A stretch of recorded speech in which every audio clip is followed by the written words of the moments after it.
Chapter 5 Hind देश के निवासी। यह एक कविता है। इस कविता से कवि हमें क्या कहना चाहते हैं वो हम आगे देखें। विविधता में एकता हमारे देश की विशेषता है, साथ ही विकास और शक्ति की परिचायक भी है। मानवीय एवं प्राकृतिक विविधताएं होने पर भी उसमें अभिन्न एक सूत्रता है। विभिन्न दृष्टांतों द्वारा इस काव्य में भारत की भव्यता एवं दिव्यता का गान किया गया है। तो इसमें कवि हमें क्या कहना चाहते हैं? भारत एक निराला देश है। यहाँ अनेक जातियों, धर्मों और भाषाओं के लोग रहते हैं। यहाँ प्रकृति के भी अलग अलग रूप पाए जाते हैं। इतनी विविधता के बावजूद यहाँ एकता है। यह सब लोग हिल मिल कर रहते हैं और इस कविता में हमारे देश का यही निरालेपन बताया है। यानी हमारा देश कितना निराला है वो इस कविता में, और यहाँ के लोग भी सब हिल मिल कर साथ रहते हैं। तो इस कविता में आगे हम देखें कि हिंद देश के निवासी सभी जन एक हैं, रंग रूप वेश भाषा चाहे अनेक। यानी कवि क्या कहना चाहते हैं कि हिंद देश के निवासी सभी लोग क्या है? एक है। चाहे भले उसका रंग, उसका रूप, उसके वेश, और वेश यानी पहनाव, और चाहे भाषा उसकी भले ही अनेक हो। यानी कि भारत देश में रहने वाले सभी लोग एक हैं। उनके अनेक रंग, रूप, पहना और भाषाएं भले ही अलग अलग हो, लेकिन वो हमेशा साथ ही रहते हैं। बेला, गुलाब, जूही, चंपा, चमेली। बेला यानी एक वो मोगरा होता है फूल। प्यारे प्यारे फूल गूथे माला में एक है।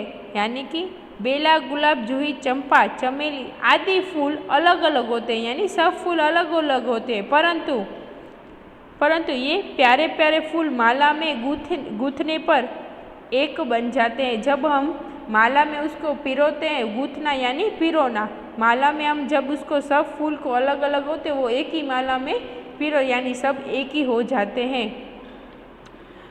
इसी तरह अलग अलग होकर भी सारे भारतवासियों एक हैं।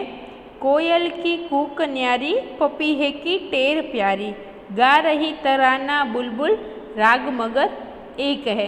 यानी कूक यानी कोयल की आवाज़, न्यारी यानी निराली, पपिया यानी एक पंछी का नाम है, तराना गीत, राग यानी गाने का ढंग, मगर यानी परंतु। तो इसमें क्या कहते हैं? कोयल की बोली निराली होती है, पपीहे की बोली में अपनी मिठास होती है, बुलबुल का गीत भी अलग तरह का होता है। इन सब पक्षियों के गाने भले ही अलग अलग हो, पर उनका राग सबका एक ही है। इसी तरह अलग अलग बोली और भाषा बोलने वाले भारतवासियों की आवाज़ भी एक होती है। इसके बाद कवि क्या कहना चाहते हैं? गंगा, यमुना, ब्रह्मपुत्रा, कृष्ण, कावेरी, जाके मिल गई सागर में हुई सब एक है। यानी कि गंगा, यमुना, ब्रह्मपुत्र, कृष्ण और कावेरी यह सब नदियाँ हैं। वो अलग अलग नदियाँ हैं, मगर सागर में मिलकर वो एक ही हो जाती है। यानी समुद्र में जब मिलती है वो सब एक ही हो जाती है, फिर पता नहीं चलता ये कौन सी नदी का पानी है। इसी तरह देश प्रेम सभी भारतवासियों को एक ही बना देता है। सभी लोग अपने देश से इतना लगाव है।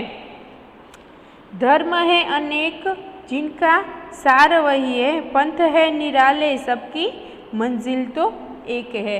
यानी कि जो इसमें कहा गया है, पंथ यानी संप्रदाय, निराला यानी भिन्न भिन्न, और मंजिल यानी ध्येय, सार यानी तत्व। यानी कि धर्म अनेक है पर उनका सार यानी तत्व एक ही है। सभी संप्रदाय अलग अलग विशेषता रखते हैं। यानी अलग अलग जाति की सबकी अलग अलग विशेषता होती है, पर सबका ध्येय एक ही है, मनुष्य को उन्नत बनाना। इसी तरह सभी भारतवासियों को लक्ष्य एक ही है, अपने देश की उन्नति करना। यानी सभी का लक्ष्य यही है, भले वो अपने अपने धर्म के हिसाब से करते हैं, लेकिन सबका लक्ष्य क्या होता है? एक ही होता है।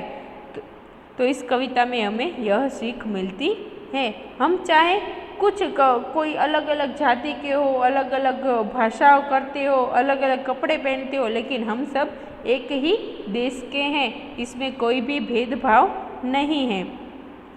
तो इसमें शब्दार्थ है कूक यानी कोयल की आवाज़, पपिया यानी एक पक्षी का नाम, टेर यानी पपीहे की पुकार, तराना यानी गीत, पंथ यानी रास्ता, और निराला यानी अनूठा, और मंजिल यानी ध्येय।